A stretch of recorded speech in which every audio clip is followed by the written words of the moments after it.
आजाद भारत के इतिहास में यदि दृष्टि आप डालें तो भारत के आजादी के साथ ही ब्राह्मणों ने संकल्प लिया और कांग्रेस पार्टी को अपने साथ लगाने का काम किया था। उसका सुखद परिणाम यह आएगा कि कांग्रेस अधिकांश समय तक इस देश पर राज करता रहा। देवघर के हंसकूप स्थित रुद्र आश्रम सभागार में सर्व ब्राह्मण समाज सम्मेलन का आयोजन किया गया, जिसकी अध्यक्षता पूर्व मंत्री कृष्णानंद झा ने की। इस अवसर पर पूर्व मंत्री राजपरिवार सारठ के पूर्व विधायक उदय शंकर सिंह उर्फ चुन्ना सिंह, सरकारी अधिवक्ता बालेश्वर सिंह, अखिल भारतीय तीर्थ पुरोहित महासभा के संरक्षक दुर्लभ मिश्रा, पंडा धर्म रक्षणी सभा के महामंत्री कार्तिक नाथ ठाकुर, ब्राह्मण बंगाली समाज के टीकादा, मारवाड़ी ब्राह्मण समाज के राजकुमार शर्मा, विजय कौशिक, अखिल भारतीय मैथिल ब्राह्मण समाज के राष्ट्रीय अध्यक्ष जितेंद्र ठाकुर समेत जिला के गणमान्य लोग मौजूद थे। सम्मेलन में ब्राह्मण समाज को सशक्त बनाने समेत संस्था को पंजीकृत कराने एवं अगला बैठक गोड्डा में रखने का निर्णय लिया गया। वहीं सम्मेलन में राजनीतिक दलों द्वारा ब्राह्मण समाज की अनदेखी किए जाने को लेकर भी चर्चाएं हुई। हम भविष्य से सीखे वर्तमान परिस्थितियों में अपने मार्ग को कैसे हम प्रशस्त करें, इसका संकल्प लें और भविष्य हमारे लिए कितना सुरक्षित हो, उस भविष्य का निर्माण करें। यही आज के बैठक का सबसे महत्वपूर्ण कार्य है। परिभाषाएं बदलती रहती है। इस देश में समय समय पर जो देश की उस समय के जो हालात रहे हैं, उस समय के हालात पे देश के कल्याण के लिए क्या हमें निर्णय लेना चाहिए, इसका निर्णय ब्राह्मण समाज ने लिया। और जैसा कि डॉक्टर मोतीलाल वाली जी ने कहा कि ब्राह्मण सिर्फ जाति से ही पहचाना नहीं जाता है, ये एक समस्त ऊर्जा का, शास्त्र के ज्ञान का, शस्त्र के ज्ञान का ये उद्गम स्रोत ब्राह्मण मानते हैं। और ब्राह्मण हमेशा से, जब से उदारवादी रहा है, ये देश तरक्की किया है। ये आपस में बटे हुए हैं। जिस दिन ये समाज एकत्रित हो जाएगा और अपने शक्ति को पहचानेगा, उस दिन आपकी पूछ भी उतनी ही बढ़ेगी। हमारे गायत्री, हमारे ब्राह्मण की आवाज और इसके रिपीटेशन से जो साइंस, जो प्रकृति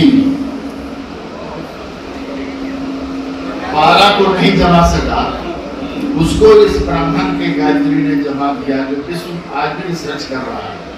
आप भी जाके देख सकते हैं। तो इस शक्ति को पहचानने की जरूरत है, जो हमारे पूर्व में सबों ने कहा। मैं नहीं कहूंगा कि स्मरण प्यार दो तरह से होता है, दिल से, दिमाग से।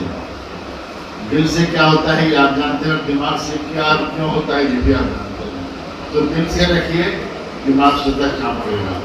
नहीं कह के अभी हम सभी सनातनी, हम सभी ब्राह्मण हैं। जो भी हमारे हित की बात करेगा, हमारे उत्थान की बात करेगा, हम दोनों हाथ उठा करके उसे आशीर्वाद देंगे। और जो हमें सताने का काम करेगा, जो हमें उठाने का काम करेगा, यथासंभव यथाशक्ति उनका प्रतिकार करने के लिए, उनको जवाब देने के लिए हम लोग प्रतिबद्ध हैं, प्रतिबद्ध हैं। और हम किसी से कमजोर नहीं, ये ध्यान दें। कोई भी चाहेगा कि गिराकर, धमकाकर या लालच में देकर के हमें गिरा सकता, हिला सकता है, तो वो अपने मन में अपनी बात को रखे और हम सभी आज एक प्रण लें कि हम सभी मन वचन क्रम से सभी ब्राह्मणों में की एकता के साथ हैं और इसके प्रति हम लोग प्रयासरत रहेंगे और इस तरह का सम्मेलन बराबर होता रहे, बैठक होता रहे, इसी मंगल कामना के। अम्बेडकर को यदि किसी ने अम्बेडकर बनाने का काम किया है तो वो भी ब्राह्मण है। अम्बेडकर जो शब्द है, अम्बेडकर सरनेम है, अम्बेडकर वो ब्राह्मण का सरनेम है। अम्बेडकर एक ब्राह्मण, अम्बेडकर एक शिक्षक हुआ करते थे, जाति से ब्राह्मण थे। अम्बेडकर शिक्षक ने भी बाबा साहब भीमराव अम्बेडकर का निर्माण किया है, तब आज हम संविधान सभा उसकी जयंती को मनाते हैं। तो अम्बेडकर को भी बनाने वाला ब्राह्मण ही है, इसलिए ब्राह्मण यदि संकल्प कर लेगा तो हम कुछ से कुछ कर सकते हैं। पर मैं इतना आपसे आग्रह करता हूं कि चंद्रबाबू नायडू आंध्र प्रदेश के मुख्यमंत्री ब्राह्मणों के कल्याण के लिए मुख्यमंत्री रहते हुए उन्होंने ब्राह्मण विकास परिषद गठित किया है, सरकारी कमेटी। अभी पंजाब में कैप्टन अरविंदर सिंह मुख्यमंत्री, अभी 1 महीना पहले वहां के ब्राह्मणों ने संघर्ष किया था कि ब्राह्मण कल्याण परिषद का गठन होना चाहिए पंजाब के अंदर। मुझे खुशी इस बात की है कि पंजाब की हुकूमत ने ब्राह्मणों की मांग को देखते हुए पंजाब सरकार ने ब्राह्मण कल्याण परिषद का गठन करने का काम किया है। भारत की सरकार चाहे कांग्रेस पार्टी की हो या झारखंड में हेमंत सोरेन की सरकार हो या अन्य कोई सरकार हो, मैं किसी पर कोई टिप्पणी नहीं करना चाहता हूं, पर मैं इतना जरूर कहना चाहता हूं कि जो भी सरकारें मौलवी को वेतन देने का काम करती है, वैसे सरकारों से मांग करते हैं कि पंडितों को भी वेतन मिलना चाहिए। पंडितों को भी वेतन मिलना चाहिए। यदि सरकार के खजाने से आप मौलवी को वेतन देते हो तो सरकार के खजाने से पंडितों को भी वेतन मिलना चाहिए। आज की सभा में इस प्रकार का प्रस्ताव पास करके वर्तमान हुकूमत को हम लोगों को सुपुर्द करना चाहिए। जिस प्रकार पंजाब की हुकूमत ने ब्राह्मणों के कल्याण के लिए ब्राह्मण कल्याण परिषद का गठन किया है, उसी प्रकार झारखंड की हुकूमत से हम मांग करते हैं और आज की इस बैठक में इसका प्रस्ताव पास होना चाहिए कि झारखंड में भी ब्राह्मणों के कल्याण के लिए ब्राह्मण कल्याण परिषद का गठन हो और ब्राह्मणों के कल्याण का मार्ग प्रशस्त हो। इस प्रकार का प्रस्ताव बैठक में पास करना चाहिए। सुदामा बन के जीते रहोगे तो दुनिया कभी आपको नहीं भूलेगी। अगस्त ऋषि बन के समुद्र को सौंपने की क्षमता अपने अंदर रखो। चाणक्य बन के अपनी शिखा को खोलने का काम करो। जब तक हम अपने अधिकार को सिद्धि तक नहीं ले जाएंगे, तब तक अपनी शिखा को नहीं मानेंगे, तब अधिकार मिलता है। अधिकार मांगने से नहीं मिलता है, अधिकार को लड़ के लिया जाता है। भूत को याद करते हुए, अपने पूर्वजों को याद करते हुए, पूर्वजों की छाती को अपने छाती से लगाते हुए वर्तमान कैसे ठीक हो और आने वाले नौजवानों का भविष्य कैसे उज्जवल हो, इस बैठक का उद्देश्य यह होना चाहिए। बैठक का उद्देश्य यह ही होना चाहिए कि आज हम इकट्ठा हुए, नेताओं का भाषण सुने, अपने अपने घर को चले गए, यह उद्देश्य नहीं होना चाहिए। ठीक ठाकुर साहब ने कहा, शेर का आलस और ब्राह्मण का लालच यदि दोनों समाप्त हो जाए तो भारत में धरती पर दूसरा कोई राज नहीं कर सकता। इसलिए आप संकल्प लेने की बात। सामाजिक क्षेत्र में हमारा उत्थान हुआ, आर्थिक रूप से हम प्रगति के पथ पर अग्रसर, पर राजनीतिक हाशिए में हमें डाला गया है। आजाद भारत के इतिहास में यदि दृष्टि आप डाले तो भारत के आजादी के साथ ही ब्राह्मणों ने संकल्प लिया और कांग्रेस पार्टी को अपने साथ लगाने का काम किया था। उसका सुखद परिणाम यह आएगा कि कांग्रेस अधिकांश समय तक इस देश पर राज करता रहा। क्या ब्राह्मणों के चलते हुआ था? मुझे कहने में कोई अतिशयोक्ति नहीं। उसी प्रकार आप देखेंगे बाद के कालखंड में कांग्रेस से ब्राह्मणों का मोहभंग हो गया। अटल बिहारी वाजपेयी सर्वमान्य नेता बनकर भारत की तिजन पर आए और ब्राह्मणों का आशीर्वाद अटल बिहारी वाजपेयी जी को मिला। उसका सुखद परिणाम यह हुआ कि ब्राह्मणों के सहयोग से भारतीय जनता पार्टी का हुकूमत इस देश में स्थापित हुआ और स्वनाम में धन्य कवि हृदय सम्राट ब्राह्मण शिरोमणि अटल बिहारी वाजपेयी देश के प्रधानमंत्री हुए।